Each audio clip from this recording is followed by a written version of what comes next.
Alam niyo mga kapatid, may nakikita lang ako na mga hindi ko maipaliwanag pero ire-relate ko na lang 'tong sasabihin ko sa politika. Kasi mas alam kasi ng tao yung politika, eh. Lalo na ako naman ay maka-Duterte, 'no. Pero ito kasi, makikita mong nagiging successful yung isang tao or magiging successful siya kapagka kahit na sa pinakamababa niyang state sa buhay o kahit na siya ay agrabyado o dehado, yun yung tamang term, dehado, talagang tinatrato siya na kompetisyon or an example, nung si President Duterte ay tumatakbo noong 2016, makikita nyo sa mga photo ops. Unang-una, dehado siya dahil hindi naman siya national politician. He is a mayor from Davao. Sa lahat ng tumatakbo bilang presidente, siya ang pinaka hindi kilala. Makikita nyo sa mga photo ops, siya ang tinatakpan. Merong popular photo op ng ABS-CBN na gusto siyang tabunan doon sa picture. Merong maraming senyales na makikita mo na parang nadidelikaduhan sila dito. Parang may ganun siyang arrive na hindi niya sinasadya. Tapos gustong tapusin yung mga sinasabi niya kasi the way he speaks and yung content ng sinasabi niya, talagang ikapapanalo niya. So may ganun.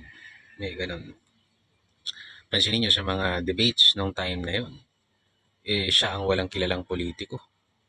Sabi niya pa, doon sa mga hindi nabate, side with me. May charisma, may humor, he's different.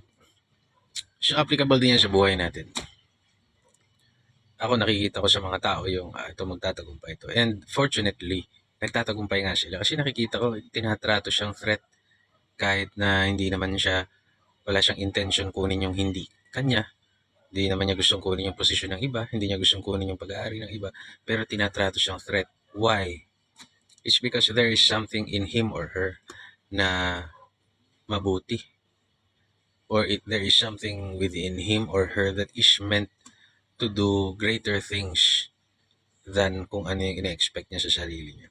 So ako, I have the gift of seeing that, no? Hindi ko nga lang mapakinabangan yung gift na yan dahil hindi naman ako kumikita doon. Chinichika ko lang sa nanay ko, sa partner ko, sa kaibigan ka. Yan, magiging successful yan. Tingnan mo. Yeah. Despite yung sinisiraan siya, wala siyang kilala doon, pero diba? Meron lang mga tao na hindi sila makaangat kasi walang sumusuporta sa kanila kasi ang laging tingin sa kanila threat. Kasi sa ating lipunan, in order for them to support you, kailangan hawakan nila si leeg o si bayag. Tapos, kailangan habang umaasenso ka, dito lang. Hindi mo pwede silang malagpasan. Ganun ang mindset ng mga tao. Pero, isang force of good lang ang humila doon pataas. Puta ina, tataas yun. Ayaw siya ng mga demonyong maging successful kasi ihilahin niya lahat pataas eh. Dahil mabuti siya and capable eh. So, nakikita ko yun sa tao. Nakikita ko. And kung isa kang ganun, ako I really think that every person is like that. Every person ay may ganun. Kasi we were given certain gifts eh. Minsan hindi mo lang nakikita sa sarili mo o hindi pa nakikita ng ibang tao sa'yo because masyado kang dinadown. You were not given an opportunity para gawin yung mga bagay na kaya mong gawin. But, mabigyan ka lang ng pagkakataon.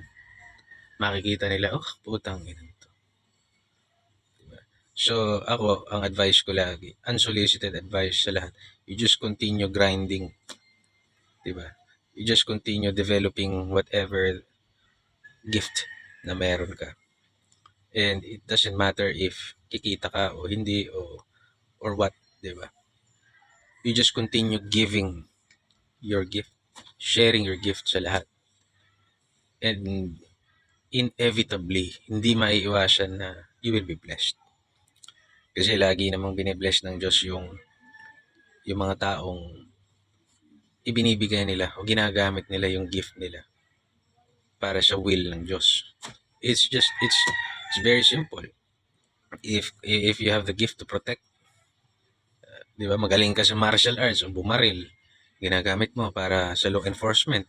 Example lang, naprotektahan mo yung pamilya mo, komunidad mo, kapwa mo, then you will be blessed ng Panginoon kasi yun ang gift mo, to protect. Sumabalik ako doon kay Pangulong Duterte. Another thing na nakikita ko why naging very successful siya, naniniwala siya sa faith, tadhana. Anong tinadhana? Tanggap niya. Matibay yung mga ganong tao. Hindi nila ipilit yung trip nila. Basta kung ano yung task niya within the powers na meron siya at a certain time gagawin niya.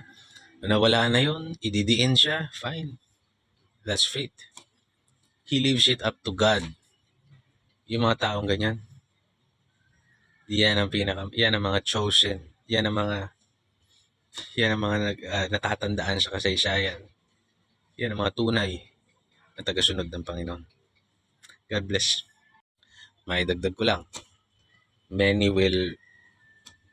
Maraming ayaw kay Duterte ang mag-comment negatively just because ayaw nila yung tao.